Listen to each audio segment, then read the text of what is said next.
السلام علیکم ورحمۃ اللہ وبرکاتہ۔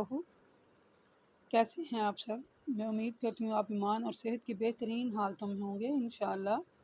اللہ تعالیٰ ہماری طرف آنے والے شر کو خیر میں بدل دیں۔ نحمدہ و نصلی علی رسولہ الکریم، اما بعد فاعوذ باللہ السمیع العلیم من الشیطان الرجیم من ہمزہ ونفخہ ونفثہ۔ اللہم صلی علی محمد وعلی آل محمد کما صلیت علی ابراہیم وعلی آل ابراہیم انک حمید مجید۔ رب زدنی علما رب زدنی علما رب زدنی علما اللہم فقہنی فی الدین اللہم فقہنی فی الدین۔ آج کا ہمارا سبق سورۃ ہود آیت نمبر 49، آیت نمبر 50 49 تک تو ہو گیا تھا۔ آیت نمبر 50 آج ہم پڑھیں گے سورۃ ہود۔ اللہ تعالیٰ سے دعا ہے، یا اللہ پاک جو بندے میری یہ ویڈیو کو سن رہے ہیں، دیکھ رہے ہیں، سب سمیت مجھے بھی بیچ میں، یا اللہ پاک ہم قرآن پاک پڑھ رہے ہیں، اس کو ہمیں پڑھ کر سمجھنے کی توفیق عطا فرما، یا اللہ اس پر عمل کرنے کی بھی توفیق عطا فرما۔ یا اللہ تیرے اذن سے سب کچھ ہو جاتا ہے، یا اللہ ہم ہدایت کے طلبگار ہیں، ہمیں ہدایت عطا فرما۔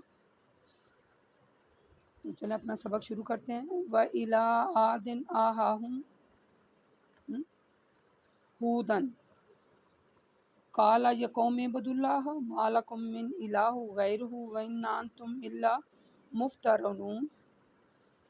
مفترون یا قوم لا اسألکم علیہم اجرا ان اجری الا علی الذین فطرنی افلا تعقلون ویا قوم مستغفروا ربکم ثم توبوا الیہ یرسل السماء علیکم مدرارا ویزدکم قوة الی قوتکم ولا تکونوا مجرمین۔ دیکھ لیں اللہ تعالیٰ کیسے بیان کر رہے ہیں۔ یعنی اے رسول صلی اللہ علیہ وسلم، قوم عاد کی طرف ہم نے ان کے بھائی ہود کو بھیجا رسول بنا کر۔ انہوں نے اپنی قوم سے کہا ہے میری قوم اللہ کی عبادت کرو اور اس کے علاوہ تمہارا کوئی الہ نہیں ہے، اور یہ جو تم نے دوسروں کو الہ بنا رکھا ہے نا، یہ تمہاری یعنی کہ تم واقعی، یعنی اس کا لفظ ہے نا اِنَّ أَنْتُمْ إِلَّا مُفْرِطُونَ، تم واقعی یعنی کہ جھوٹ پر ہو۔ اور اے میری قوم، میں تم سے اس واضح و نصیحت کی کوئی اجرت طلب نہیں کرتا، میری اجرت تو اس کے ذمہ ہے جس نے مجھے پیدا کیا، اور کیا تم اتنی بات بھی نہیں سمجھتے؟ اے میری قوم، اپنے رب سے معافی مانگو، پھر اس سے توبہ کرو کہ تم آئندہ اس کی مرضی کے خلاف کوئی کام نہیں کرو گے۔ اور اگر تم ایسا کرو تو اللہ تم پر موسلا دھار بارش برسائے گا، تمہاری قوت میں اضافہ جو ہے وہ مثلا اضافہ فرمائے گا۔ یعنی اگر اللہ کہہ رہے ہیں اس میں، اللہ نے حضرت ہود کے ذریعے ان آیات میں فرمایا کہ اگر اے میری قوم اپنے رب سے معافی مانگو، پھر اس سے توبہ کرو، اور تم آئندہ اپنی مرضی کے خلاف یعنی اپنی مرضی سے کوئی کام نہیں کرو گے، ٹھیک ہے؟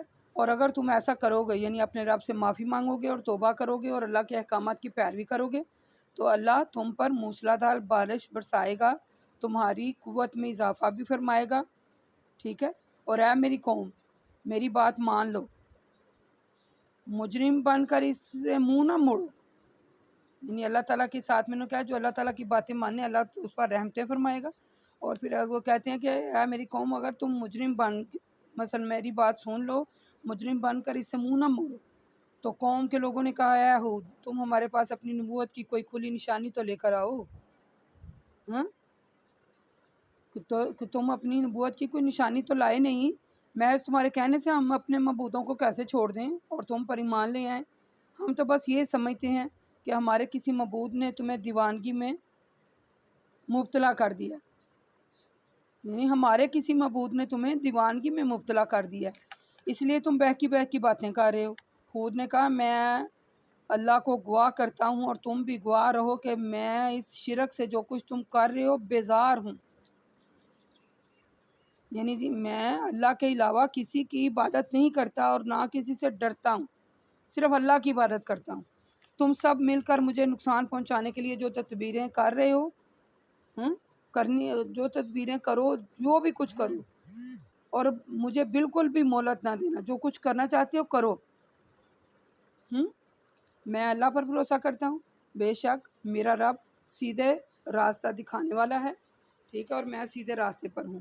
اے میری قوم، اگر پھر بھی تم میری نصیحت سے منہ موڑو تو میری ذمہ داری ختم، مجھے جو پیغام دیا گیا تھا میں نے تو پہنچا دیا ہے وہ پیغام تم تک، ٹھیک ہے۔ بس اب میرا کام یہیں تک ہے کہ میں تم پر اپنا پیغام پہنچاؤں۔ میرا رب تم کو ہلاک کر کے تمہارے علاوہ کسی اور قوم کو یہاں لے آئے گا اور تمہارا جانشین بنا دے گا، اور تم میرے رب کا کچھ بھی نہیں بگاڑ سکو گے، بے شک میرا رب ہر چیز پر نگہبان ہے۔ اور اے رسول، پھر یہ ہوا کہ جب ہمارا عذاب ان کے پاس آیا تو ہم نے اپنی رحمت سے ہود کو اور ان لوگوں کو جو ایمان لائے تھے ان کو بچا لیا، اور عذاب شدید سے ان کو نجات دی۔ اور اے رسول صلی اللہ علیہ وسلم، یہ وہی قوم عاد کے لوگ ہیں جنہوں نے اپنے رب کی آیات کا انکار کیا تھا، اس کے رسولوں کی نافرمانی کی تھی، ٹھیک ہے۔ اور ہر سرکش اللہ کے دشمن کے حکم پر، یعنی وہ جو سرکش تھے وہ جو اللہ تعالیٰ کے دشمن تھے وہ ان کے حکم پر چلتے تھے، تو پھر ان کا انجام کیسا ہوا؟ وہ دنیا میں بھی ان پر لعنت ہوئی اور قیامت کے دن بھی وہ لعنت میں گرفتار ہوئے، ٹھیک ہے۔ تو اپنے رب کے ساتھ مثلا انہوں نے کہا اے لوگو خبردار ہو جاؤ، عاد نے اپنی قوم سے کہا کہ اے لوگو خبردار ہو جاؤ، ٹھیک ہے، اپنے رب کے ساتھ کفر نہ کرو۔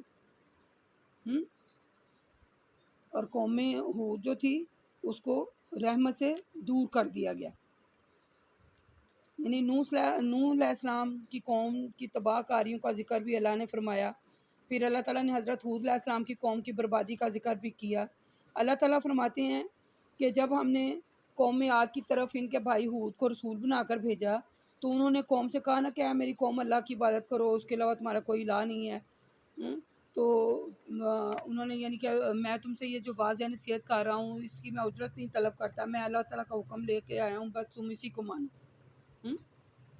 تو جب حضرت ہود نے کہا نا کہ میری اجرت تو اللہ تعالیٰ کے ذمہ ہے جس نے مجھے پیدا کیا ہے، تو کیا تم اتنی بات نہیں سمجھتے؟ تو انہوں نے کہا ہمیں تو لگتا ہے کہ جو ہمارے معبود ہیں انہوں نے تمہیں دیوانہ بنا دیا اور تم یہ باتیں کر رہے ہو، اور اگر تم نبی ہو اور اگر تم اللہ کا پیغام لے کر آئے تو تم کوئی نشانی کے ساتھ آتے، جیسے پیچھے ہم سورۃ اعراف میں بھی آیت نمبر 96 میں ہم نے پڑھا، سورۃ نساء میں آیت نمبر 85 میں پڑھا۔ تو اللہ کا راستہ تو سیدھا راستہ ہے، جو بندہ ان کی بات پر عمل کرے گا وہی بندہ کامیاب ہے، ٹھیک ہے، اور اس کے علاوہ کوئی الہ نہیں ہے اور نہ ہی ہمیں کسی کی عبادت کرنی چاہیے۔ حضرت ہود علیہ السلام کا میں آپ کو یہاں واقعہ جو ہے وہ بتاتی چلوں کہ حضرت ہود علیہ السلام کون تھے اور ان کا مثلا تمام احوال جو میں آپ کو ابھی ان کے بارے میں تھوڑا سا بتا دوں، پھر یہ اس لیے ساتھ میں بتاتی ہوں کہ آپ کو سمجھنا آسان ہو جاتا ہے۔ حضرت ہود علیہ السلام کو ان کی قوم میں عاد کی طرف رسول بنا کر بھیجا گیا، پہلی بات، ٹھیک ہے۔ قوم عاد کو قوم میں ارم بھی کہتے ہیں، یعنی ان کے خیموں یا مکانات میں بہت سے ستون تھے جن کی وجہ سے یہ لوگ ستونوں والے بھی کہلاتے تھے، اس کا ذکر ہم سورۃ فجر میں پڑھیں گے، ٹھیک ہے۔ یہ بڑے طاقتور اور لمبے قد والے لوگ تھے، ان جیسی قوم دنیا میں پیدا نہیں کی گئی، یہ لوگ اپنے مثلا انہی میں مقام تھے، جو یعنی انہیں ستونوں والے اس لیے کہا جاتا تھا کہ ان کے جو خیمے یا مکانات تھے نا ان کے بہت بڑے بڑے ستون تھے، ٹھیک ہے، اور یہ بڑے قد آور لوگ بھی تھے۔ حضرت ہود علیہ السلام نے اپنی قوم سے جب کہا نا اے میری قوم اللہ کی عبادت کرو، اس کے علاوہ تمہارا کوئی الہ نہیں ہے، جیسے ابھی ہم نے پڑھا، تو میں یعنی کہ اللہ کا رسول ہوں، ایماندار بنا کر بھیجا گیا ہوں، مجھے کوئی اجرت نہیں چاہیے، میری اجرت تو صرف وہی ہے کہ تم باتوں پر عمل کرو۔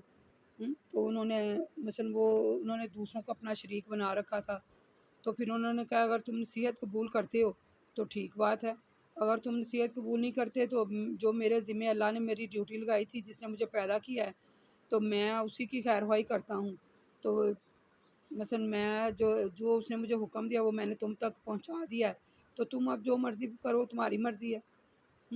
تو انہوں نے کہا میری قوم یعنی یہ تم کیا کرتے رہتے ہو، ہر اونچی جگہ یا یادگاریں تعمیر کر رہے ہو، پھر وہاں تماشے کرتے ہو اور کھیلتے ہو، تو تم ایسے ایسے مضبوط یعنی مکان بنا رہے ہو، گویا تم نے ہمیشہ دنیا میں رہنا ہے۔ جب کسی کو پکڑتے ہو تو بڑی سختی سے پکڑتے ہو۔ یہ ساری باتیں چھوڑ دو، اللہ سے ڈرو۔ اللہ تعالیٰ سے ڈرو جس نے تم کو بے شمار نعمتیں عطا کی ہیں، جس نے تمہیں بیٹے دیے، جانور دیے، باغات دیے، چشمے دیے۔ تو وہ نصیحت ہی کر رہے تھے۔ تو حضرت ہود علیہ السلام جو تھے برابر ہی نہیں اللہ تعالیٰ سے ڈرا رہے تھے، لیکن وہ نہیں تھے مان رہے، بلکہ مان بھی نہیں تھے رہے، اور ایک دن کہہ رہے تھے کہ مجھے یعنی ان کے سرداروں نے کہا کہ مجھے تو ایسے لگتا ہے جیسے تم بیوقوفی کا شکار ہو۔ تو انہوں نے کہا نہیں، میں تو رسول بنا کر بھیجا گیا ہوں، ایک اللہ کی عبادت کرو، اس کے علاوہ کوئی الہ نہیں ہے۔ یعنی جو بھی نبی آئے، جو بھی اللہ تعالیٰ نے نبی پیغمبر بھیجے، وہ بس ڈرا رہے تھے۔ تو پھر حضرت حود علیہ السلام نے کہا اگر تم میری نصیحت سے منہ موڑتے ہو تو میری ذمہ داری ختم ہو گئی ہے، میں نے اللہ کا پیغام پہنچا دیا، اور تم جو اب عمل کر رہے ہو، فعل تمہارے جو ہیں وہ تم خود ہی اس کے ذمہ دار ہو۔ تو دیکھو عن قریب تم پر اللہ کا عذاب کیسے آتا ہے اور تم نیست و نبود ہو جاتے ہو۔ اللہ تعالیٰ نگہبان ہے، وہ تمہارے ہر عمل کو دیکھ رہا ہے، تو تمہاری بدعمالیوں کی سزا تو ملے گی۔ تو پھر آگے سے قوم ہود نے کیا کہا، کہتی ہے اگر یہ کب عذاب آئے گا جس کا بار بار تم ہمیں ڈرا رہے ہو، جس کے بارے میں جس عذاب کا وعدہ آپ کرتے ہیں اسے لے آؤ۔ حود علیہ السلام نے کہا کہ اس کا علم اللہ کو ہے، میں تو بس پیغام پہنچانے والا ہوں۔ تو تم نادان ہو جو عذاب الہی میں مثلا عذاب مانگ رہے ہو اور اس میں جلدی کر رہے۔ تو انہوں نے اللہ تعالیٰ کی آیات پر ایمان لانے سے صاف انکار کیا، ٹھیک ہے، اللہ تعالیٰ کے رسولوں کی بات نہیں مانی، جو ہدایت بھیجی گئی تھی اس کو نہیں مانا گیا، بلکہ اللہ کے دشمنوں کا کہا مانتے رہے۔ تو وہ مسلسل جو ہیں وہ ان باتوں کو جھٹلاتے اور عذاب کو دعوت دیتے۔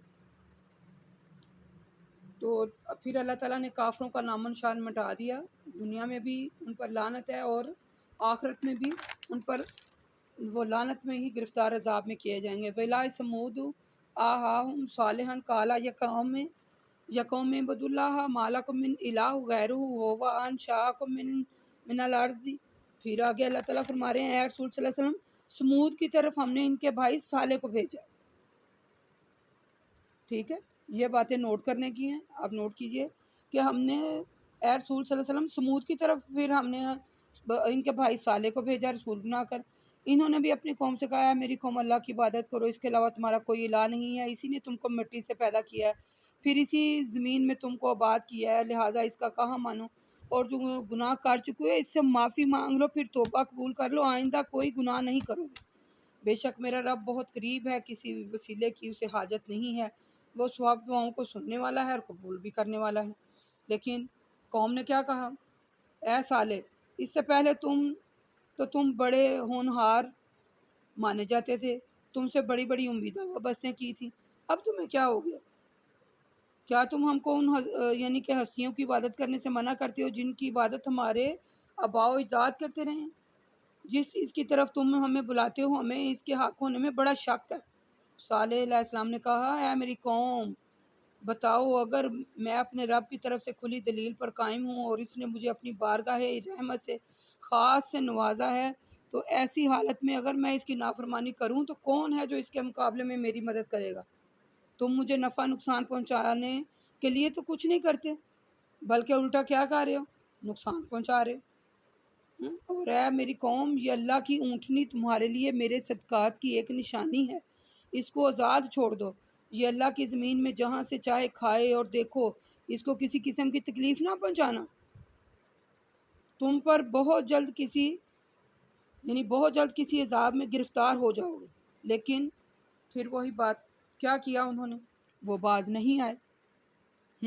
انہوں نے جو اللہ تعالیٰ نے اونٹنی بھیجی تھی حضرت صالح علیہ السلام کے لیے، انہوں نے اس کی ٹانگیں کاٹ دی۔ تو صالح علیہ السلام نے ان سے کہا کہ اب 3 دن تک تم اپنے گھروں میں مزے اڑا لو، پھر عذاب الہی تمہیں اپنی لپیٹ میں لے گا، یہ ایسا وعدہ ہے جو کبھی جھوٹ نہیں ہوگا۔ ٹھیک ہے، پھر اے رسول صلی اللہ علیہ وسلم فَلَمَّا جَاءَكُمْ أَمْرُنَا نَجَّيْنَا صَالِحًا وَالَّذِينَ آمَنُوا مَعَهُ بِرَحْمَةٍ مِنَّا خزین یومئذ ان ربک هو القوی العزیز واخذ الذین ظلموا صاعقۃ فاصبحوا فی دیارہم جاثمین.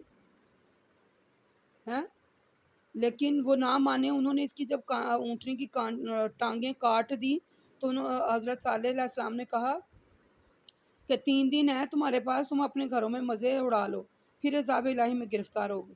تو پھر آگے سے انہوں نے کیا کیا؟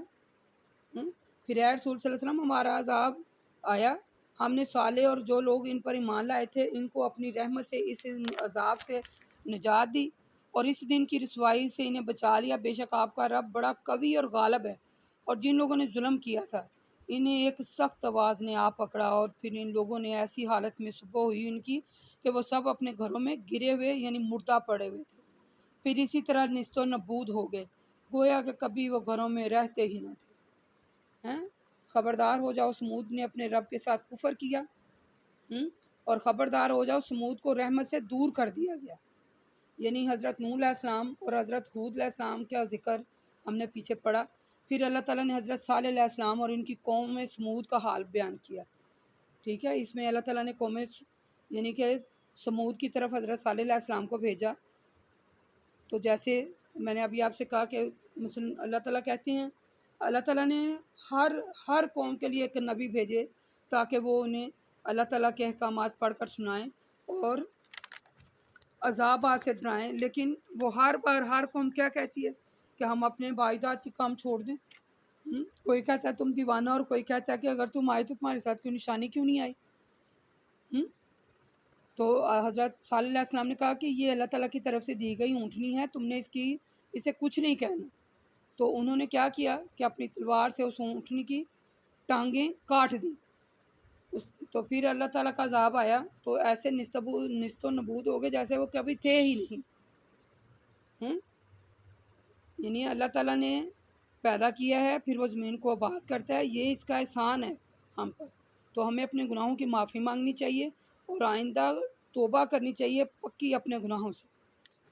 وَلَقَدْ جَاءَتْهُمْ رُسُولُنَا إِبْرَاهِيمَ بِالْبُشْرِ فَقَالُوا سَلَامًا قَالَ سَلَامًا فَمَا لَبِثَ أَن جَاءَ بِعِجْلٍ حَنِيذٍ. ٹھیک ہے، چلو اب آگے اللہ تعالیٰ کہتے ہیں رسول صلی اللہ علیہ وسلم جب ابراہیم کے پاس ہمارے فرشتے بیٹا پیدا ہونے کی خوشخبری لے کر آئے تو انہوں نے ابراہیم علیہ السلام کو سلام کیا. ابراہیم نے سلام کا جواب دیا اور پھر کچھ زیادہ وقت گزرنے نہیں پایا تھا کہ ان کے لیے ایک یعنی کہ وہ بھنا ہوا بچڑا لے آئے. فرشتوں نے اسے نہ کھایا، یعنی وہ دونوں انسانی روپ میں آئے ہوں گے، انسانی روپ میں فرشتے آئے تو حضرت ابراہیم علیہ السلام کے پاس آ کے انہیں سلام کیا اور بیٹھ گئے. تو حضرت ابراہیم نے کہا یہ مہمان ہے، تو انہوں نے ایک بچڑا جو تھا وہ بھون کر لے آئے اور ان کے آگے رکھا. تو مثلا حضرت ابراہیم علیہ السلام نے جب دیکھا کہ انہوں نے اس کھانے کی طرف ہاتھ بھی نہیں بڑھایا تو وہ اجنبی بھی محسوس ہو رہے تھے، تو ان میں سے ایک قسم کا خوف محسوس کیا. فرشتوں نے کہا ڈریے نہیں، ہم فرشتے ہیں، ہمیں قوم لوط کی طرف بھیجا گیا ہے تاکہ ہم انہیں عذاب الہی میں مبتلا کر کے نیست و نبود کر دیں. ابراہیم کی بیوی جو پاس ہی کھڑی تھی فرشتوں کی بات سن کر ہنسنے لگی. تو ہم نے ان کو اسحاق کے پیدا ہونے اور اسحاق کے بعد یعقوب کے پیدا ہونے کی خوشخبری سنائی. خوشخبری سن کر وہ کہنے لگی ہائے میرے لیے خرابی، کیا میرا بچہ ہوگا حالانکہ میں بوڑھی ہو گئی ہوں اور یہ میرے شوہر بھی بوڑھے ہیں، تو یہ بڑی عجیب بات نہیں ہے. فرشتوں نے کہا اللہ کے کام میں کوئی تعجب، یعنی کہ اللہ کے کام پر تعجب کرتی ہو،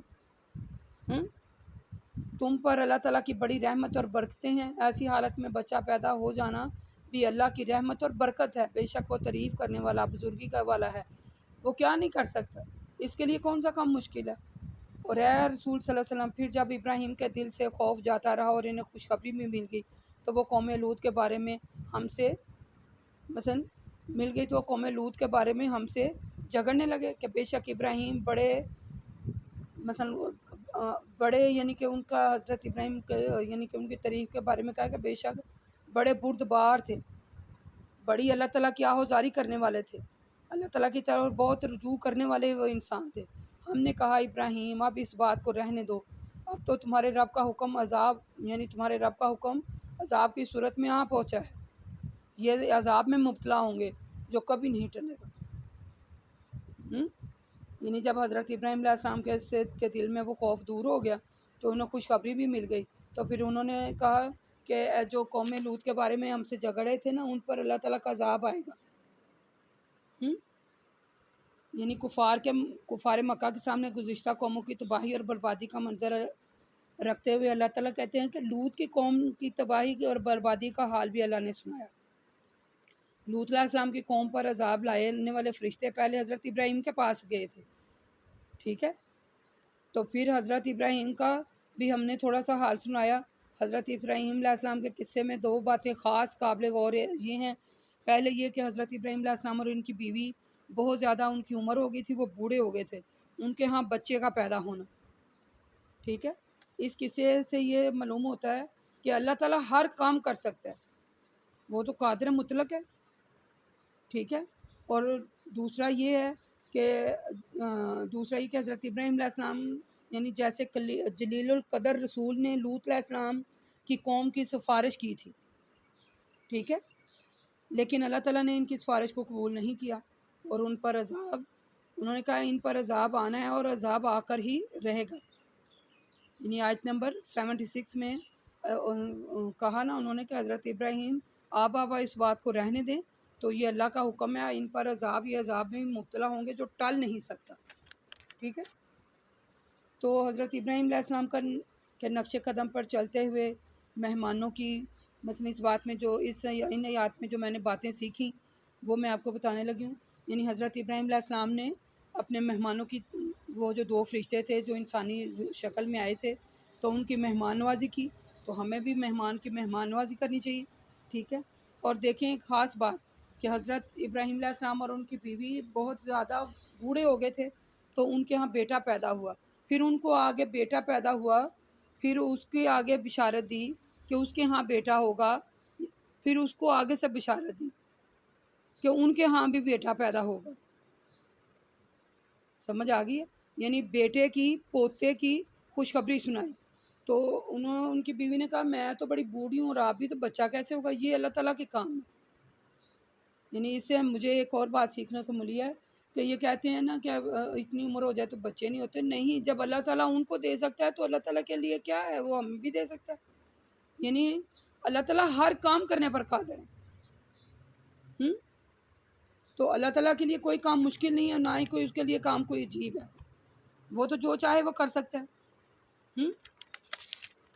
جو چاہے کر سکتا ہے، جیسے چاہے کر سکتا ہے۔ تو اللہ تعالیٰ نے یہ ہمیں حالات سنائے پچھلی قوموں کے، اس سے ہمیں نصیحت حاصل کرنی چاہیے اور ایک اللہ کی عبادت کرنی چاہیے۔ اللہ تعالیٰ سے دعا ہے یا اللہ پاک تو ہمیں سیدھے راستے پر چلا اور ہمیں ہدایت دے، جیسے میں نے ابھی ویڈیو کے شروع میں دعا مانگی، تو یا اللہ ہم تو ہدایت کے طلبگار ہیں، تو ہمیں ہدایت دے بس۔ آج کے لیے سبق اتنا ہی کافی ہے۔ انشاءاللہ تعالیٰ اللہ سے دعا کرتے ہیں یا اللہ پاک جو ہمیں پڑھنے میں غلطی ہو گئی، جو میری زبان سے منہ میں سے غلط لفظ یعنی کہ منہ میں سے ادا ہو گئی، یا اللہ کبھی بھی میری گرفت نہ فرمانا، میں گنہگار انسان ہوں، گنہگار تیری بندی ہوں، یا اللہ ہمیں اس پر معاف کر دینا، بس معافی کے طلبگار ہے مالک، تو ہمیں معاف کر دینا۔ وما الینا الا البلاغ المبین، وقولوا قولی ھذا استغفر اللہ استغفر اللہ استغفر اللہ۔